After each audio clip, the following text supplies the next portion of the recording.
Last year, the NC State Wolfpack were a 9-3 team, and they'll be looking to improve on that in 2024. If we look at the strengths of this team, it's definitely in their big time portal transfer portal additions, that is. So coming in at quarterback, they've got Grayson McCall. He comes in from Coastal Carolina. He's a really experienced guy.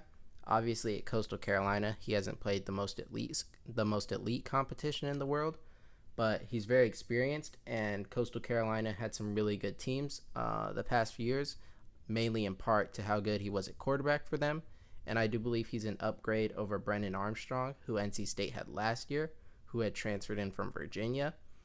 He was pretty disappointing, in my opinion, for NC State. I thought he was going to do a lot better based on how well he had played at Virginia.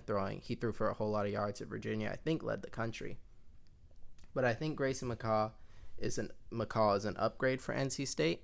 And then I think when you package that, their wide receivers is another. I don't have a list here, but it's another strength of the team. Last year, true freshman Kevin Concepcion led the team in receiving yards, about 800, but as a true freshman. So coming to his sophomore year, you'd expect him to improve even more and be one of the top wide receivers in the country and a true number one threat. Then you also bring in another sophomore, but a transfer from Ohio State. He was true freshman last year, couldn't really get on the field at Ohio State.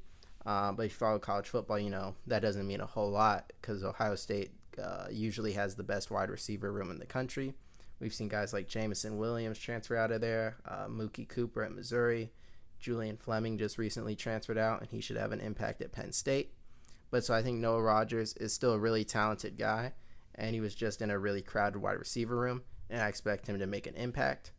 And then another big transfer they brought on offense is a tight end, Justin Jolly from Connecticut, who should just add to the talent in the receiving room.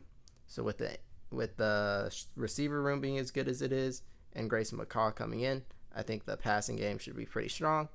And then Dave Doeren and NC State have consistently had really good defensive coaching, and the unit's consistently amongst the best in the ACC. But they did suffer some pretty big losses, including linebacker Peyton Wilson to the NFL. He went to the Pittsburgh Steelers.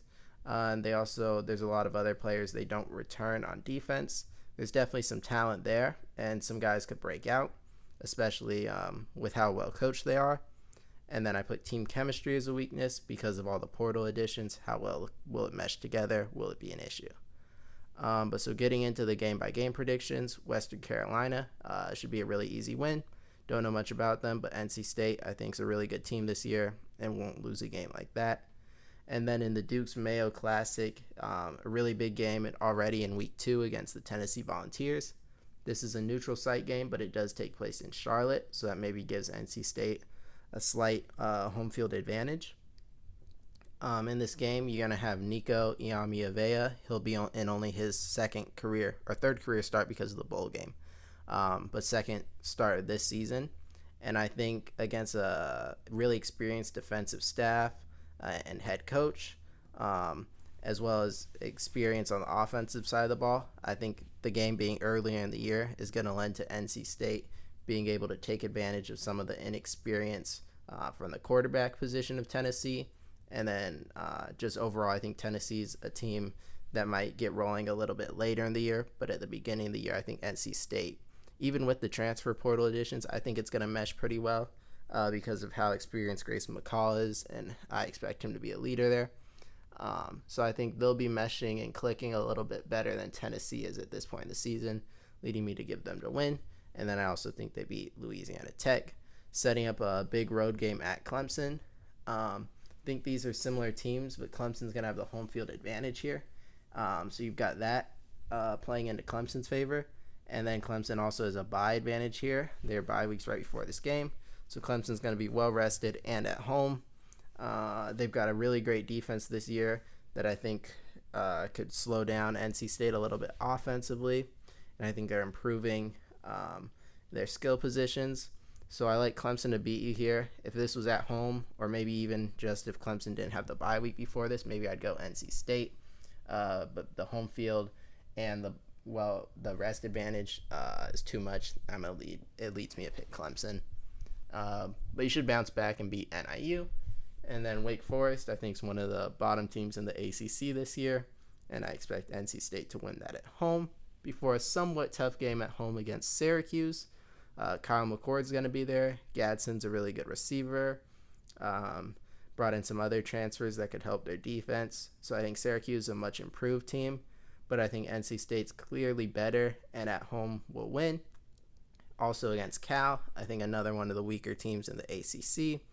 Jaden Ott is a threat at running back, but aside from that, I don't think they have a lot of explosiveness on offense to exploit NC State's defense, and I don't think they have the secondary to really slow down NC State's passing game.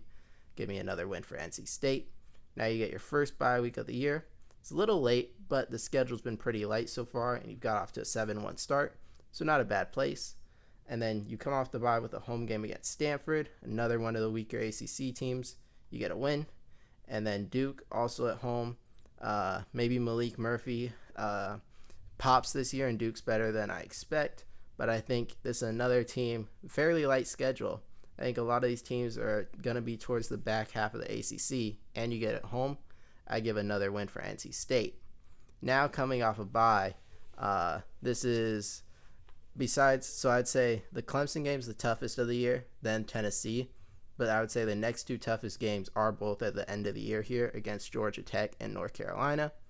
And I think Georgia Tech on the road in the middle of the week is going to be tough. And I think Georgia Tech is going to be pretty desperate trying to get to bowl eligibility here at the end of the year. So I think there's a game they're going to be desperate to have. And I think even off a bye, I think the advantages favor Georgia Tech a little bit at home.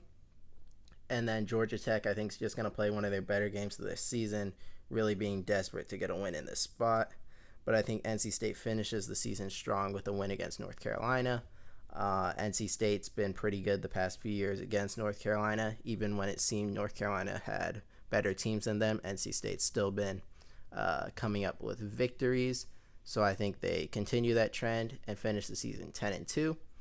Really good year. Potentially good enough to get them into the playoff. I have it not quite being good enough to get them into the ACC title game, though. So they would just be on the fringe. And when I finish all these predictions, I'll have what the end of the season rankings will look like. So you can check those out to see if NC State's able to get into the playoff.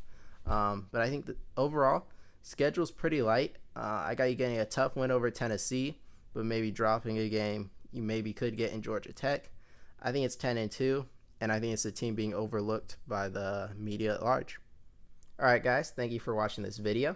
If you enjoyed it, feel free to check out my other videos on other teams' season predictions for 2024, as well as my full-length videos for entire conference predictions and playoff predictions coming soon. Thank you guys for watching. Bye.